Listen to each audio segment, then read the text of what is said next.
తీస్తారు సార్ వాళ్ళు వైజాగ్లో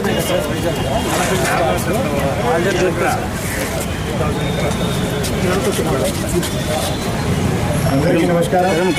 ఈ మధ్యకాలంలో చాలా మంది యూత్, చాలా మంది యంగ్ పీపుల్ ఈ 2 వీలర్స్ మీద తిరుగుతున్నప్పుడు సైలెన్సర్స్ మోడిఫై చేసి సైలెన్సర్ తీసేసి ఎక్కువ శబ్దం వచ్చేటట్టు, ఎక్కువ నాయిస్ వచ్చేటట్టు, కానీ నాయిస్ వచ్చేటట్టు చాలామంది మోటార్ సైకిల్ను మోడిఫై చేసి తిరుగుతున్నారు.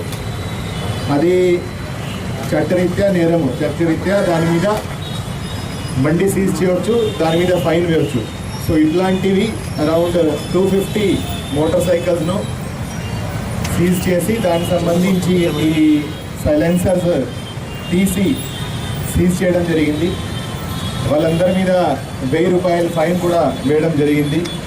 సో ఎప్పటికప్పుడు ప్రతిరోజు ఎన్ఫోర్స్మెంట్ చేసేటప్పుడు ట్రాఫిక్ పోలీసు దీని మీద ఎన్ఫోర్స్మెంట్ చేస్తూ ఉంది. సో లాస్ట్ 6 మంత్స్లో 250 మెంబర్స్ మీద ఫైన్ చేసి వాళ్ళ బండ్లు సీజ్ చేసి సైలెన్సర్ తీసి మన దగ్గర పెట్టడం జరిగింది. ఈరోజు ఆ 250 సైలెన్సర్స్ను మనము రోడ్ రోలర్తో డిస్ట్రాయ్ చేస్తున్నాము. ఇప్పుడు రాబోయే రోజుల్లో ఎంవీ యాక్ట్లో కూడా ఒక అమెండ్మెంట్ వచ్చింది. ఇట్లాంటి సైలెన్సర్ తీసి ఎక్కువ నాయిస్ వచ్చేటట్టు ఎవరైనా వాళ్ళ బండిని మోడిఫై చేపిస్తే దాని మీద బండి సీజ్ చేయడం జరుగుతుంది. అదేవిధంగా వాళ్ళ మీద 10,000 ఫైన్ కూడా వేయడం జరుగుతుంది. సో ఒక సైలెన్సర్ ఎవరైనా తీసేస్తే, ఎవరైనా బండి మోడిఫై చేసేస్తే 10,000 ఫైన్ తీయడం జరుగుతుంది. సో మీ మాధ్యమం ద్వారా అందరికీ హెచ్చరిస్తున్నాము, ఇట్లాంటి ఎక్కువ నాయిస్ వచ్చేటట్టు మోడిఫై చేస్తే చాలామంది చిన్న పిల్లలకి, ముసలి వాళ్ళకి, సిక్ పీపుల్కి అందరికీ చాలా ఇబ్బంది కలుగుతూ ఉంది. మనం ఎప్పుడైతే రోడ్డు మీద వస్తే మిగతా వాళ్ళకు మనం చేసే పనుల వల్ల ఇబ్బంది కలగకూడదు.